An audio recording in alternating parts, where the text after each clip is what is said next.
Hey and welcome to another edition of Custom Corner. For those of you who haven't seen this series before, it's basically where I show you guys some of the custom figures that I've made over the years.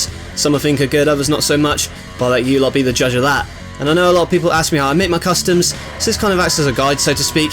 I'll explain how I made these figures. They're pretty easy to make for the most part, so you can then have a formula if you want to have a go making your own cheap customs. And for this particular custom corner, we look at the tough as nails Alabama's own Hardcore Bob Holly.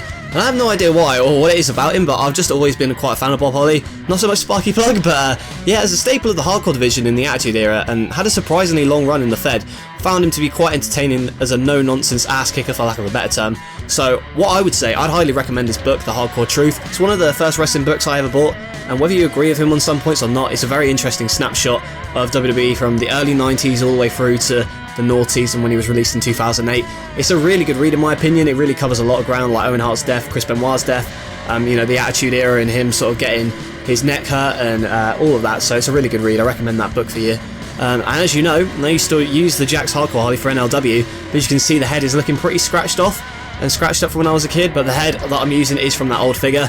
The body is a Defining Moments Ric Flair. I got it cheap and decided it would make it good for a good custom, and as you can see, I take the wrist and added the elbow pads, one of which I painted white. For the attire, I went with blue, as the Flair figure had blue trunk, and painted on the stripes and that. To be fair, I did a bit of a botch job on it, to be honest, but as I've said before, I'm no master customizer by any means, but I do my best. How I managed to write Hardcore Holly pretty accurately on the side with a marker, I'll never know. And then all that was left to do was just add knee pads, and I keep a few aside spare, and that's what I used them for.